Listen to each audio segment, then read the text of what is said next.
Hello, everyone. Welcome to the English Chatcast.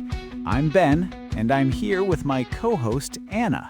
Hi there, I'm Anna, and we're so excited you're here. So, Anna, today we're going to help our listeners learn one of the most important skills in English, how to talk about themselves. Whether you're meeting new people, going to job interviews, or just making friends, you need to know how to introduce yourself confidently. Exactly. And you know what I love about this topic? What's that? It's something everyone can relate to. When I was first learning English in school, while my mom only spoke Spanish at home, I remember being so nervous about introducing myself to English-speaking kids. Right, that's such a common experience. But once I learned some basic patterns and phrases, it became so much easier. So let's start with the basics. Then, can you show our listeners how to introduce yourself? Absolutely. So the most basic introduction goes like this. Hi, I'm Ben. I'm 23 years old and I'm from Colorado. That's the simple version. Name, age, and where you're from. Perfect. And I would say, hi, I'm Anna. I'm 22 years old and I'm from California. Now let's talk about some variations. You don't always have to say your exact age. That's true. You could say, I'm in my 20s, or I'm a college student. It depends on the situation and how comfortable you feel sharing that information. Exactly. And when talking about where you're from, you have options too. I could say, I'm from Colorado. I was born and raised in Colorado. Or, I grew up in Colorado. They all work, but they sound slightly different. Mm-hmm. Born and raised means I was born there and lived there my whole childhood. Grew up is similar but more casual. That's a great distinction.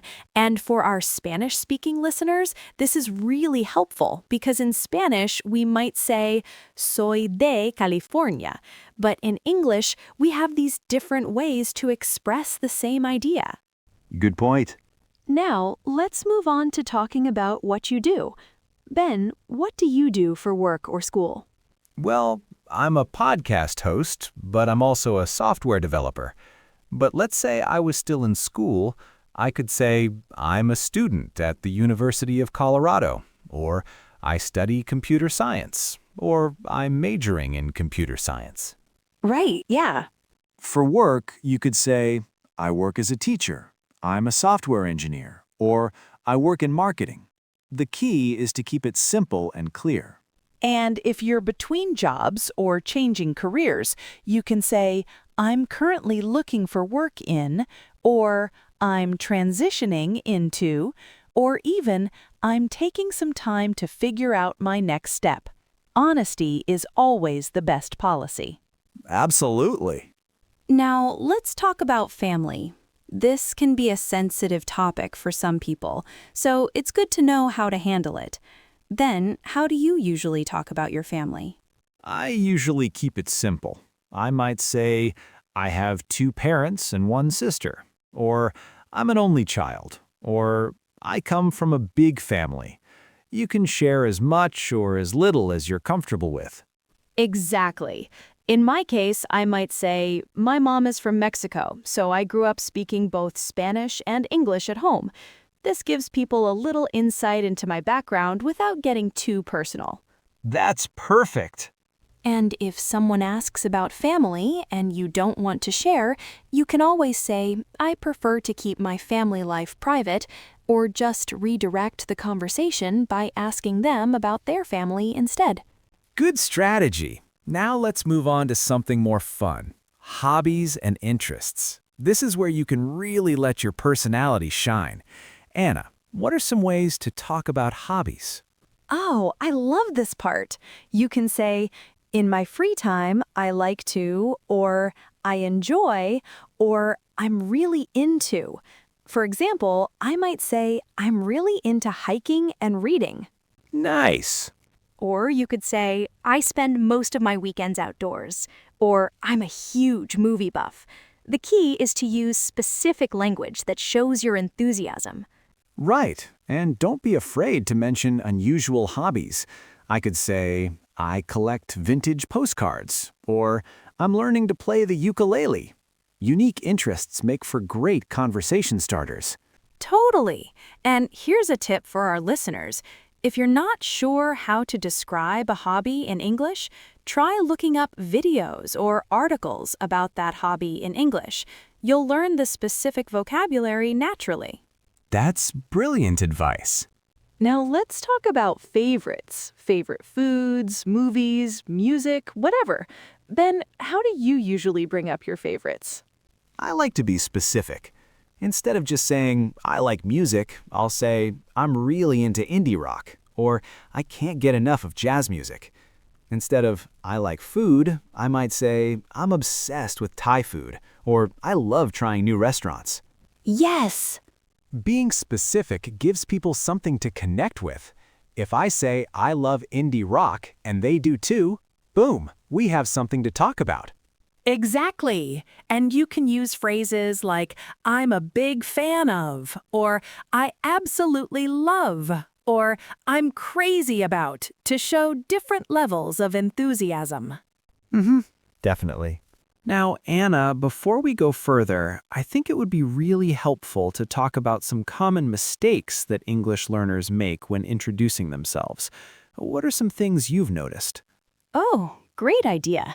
One of the biggest mistakes I see is people giving too much information too quickly. They'll say something like, Hi, I'm Maria. I'm 25 years old. I'm from Colombia. I moved here 3 years ago. I work as an accountant, but I used to be a teacher. I have 2 dogs and a cat. I love salsa dancing and cooking and reading mystery novels. And by that point, the other person's eyes have glazed over. Exactly. Less is more when you're first meeting someone. Another mistake I notice is people apologizing for their English before they even start talking. They'll say, sorry, my English isn't very good, or excuse me for my bad English. Don't do that. You're already speaking English. Be proud of that. Yes, and here's another one, using overly formal language in casual situations. I've heard people say things like, Good evening, it is my honor to make your acquaintance at a barbecue. Save the formal language for formal situations. A simple, Hi, I'm Anna, works perfectly at most social gatherings. And one more common issue, pronunciation of your own name. If you have a name that's difficult for English speakers to pronounce, don't be afraid to give them a simpler version or a nickname. I have a friend named Xiomara who just says, call me Zio. It makes things easier for everyone and keeps the conversation flowing. That's really smart. Now, let's talk about something that's super important but often overlooked, cultural considerations when introducing yourself. Ben, what are some things our international listeners should know about American introduction culture? Great point. In American culture, we tend to be pretty informal, even in professional settings. Eye contact is really important. It shows confidence and interest. Also, Americans often expect a firm handshake when meeting someone, and we typically use first names right away, even with people who are older than us or in positions of authority, unless they specifically ask to be called by a title. Exactly. And this can be really different from other cultures. For example, in many Latin American cultures, where my family is from, you might greet people with a kiss on the cheek, but in the US, that's usually reserved for close friends and family. Also, the concept of personal space is different. Americans typically stand about arm's length apart when talking to someone new. Right, and here's something important. Americans are generally comfortable with small talk, even with strangers. Don't be surprised if someone asks, "How are you?" They're not necessarily expecting a detailed answer about your life. A simple, "Good, thanks, how are you?" is perfect. It's more of a friendly greeting than a real question. Perfect. Now, how about we do some practice scenarios? Our listeners can practice along with us. Then let's role play different situations. First scenario, we're at a coffee shop and I'm in line behind you. You can start. Oh, I love their iced coffee here. Have you been to this place before? No, actually, this is my first time. I just moved to the neighborhood. I'm Anna, by the way. Nice to meet you, Anna. I'm Ben. Welcome to the neighborhood. I've been coming here for about a year now. I definitely recommend the vanilla latte if you like sweet drinks. Perfect. Notice how that introduction happened naturally? Ben started with a comment about the coffee. I shared that I was new, introduced myself, and Ben welcomed me and gave a helpful recommendation. That's exactly how casual introductions should flow, organic and friendly. Great analysis. Now let's try a professional networking scenario. Anna, let's say we're at a business conference. I'll start this one. Hi there. Are you enjoying the conference so far? Yes, definitely. The morning keynote was fantastic. I'm Ana Rodriguez. I work in digital marketing for a tech startup here in California. What brings you to the conference? Nice to meet you, Anna. I'm Ben Thompson. I'm a software developer, and I'm actually looking to transition into product management, so I'm here to learn more about that side of the business. Digital marketing must be exciting in the tech world right now. Excellent. Notice the differences from our casual coffee shop introduction? We used full names, mentioned our professional roles immediately, and Ben shared his career goals. That's appropriate for a professional setting.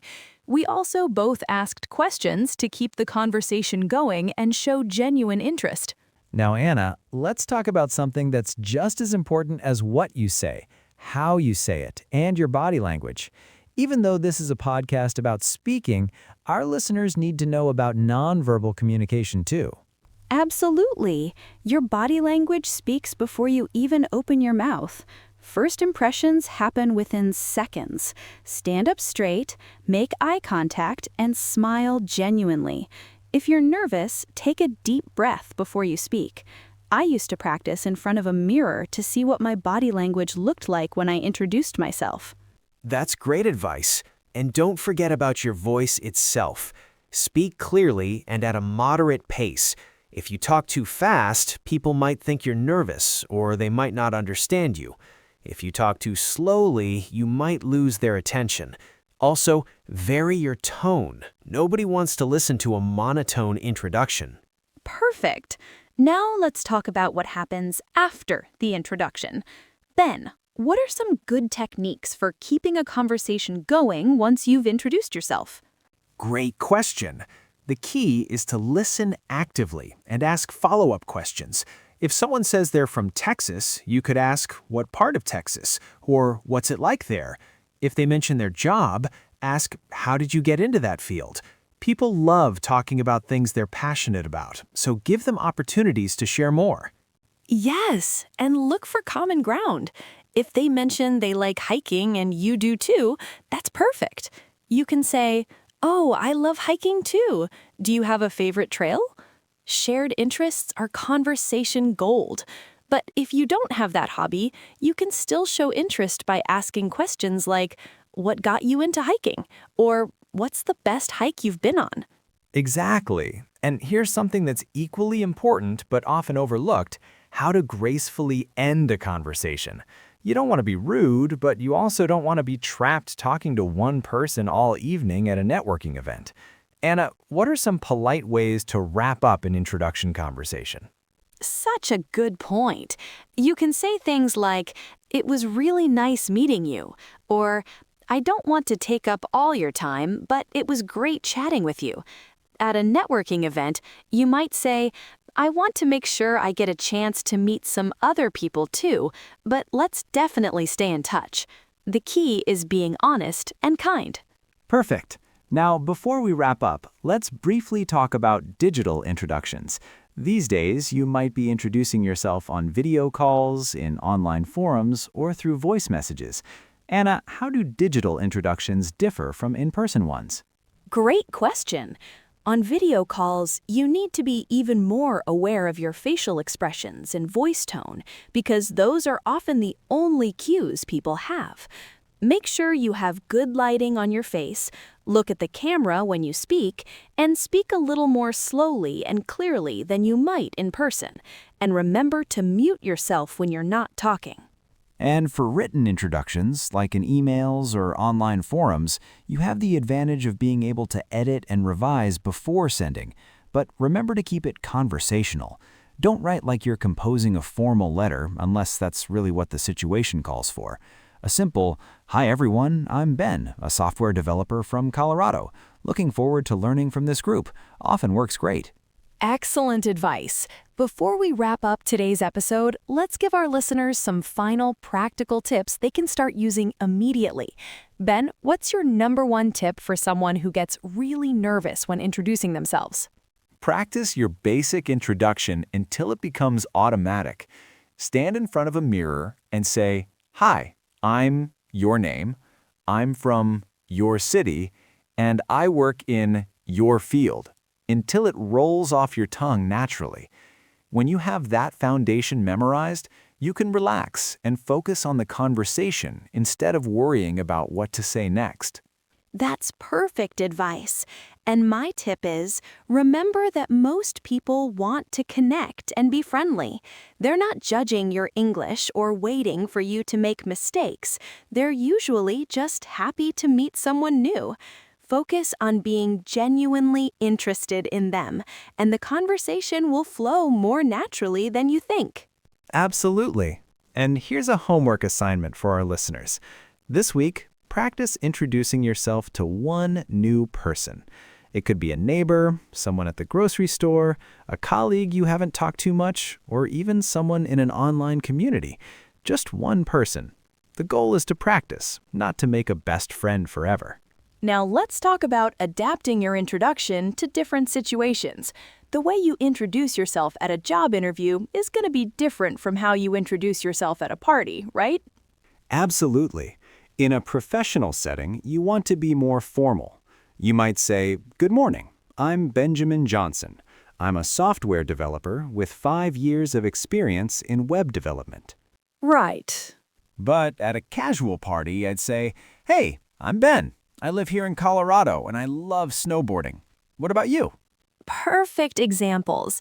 And notice how Ben ended with a question? That's so important. You want to show interest in the other person too.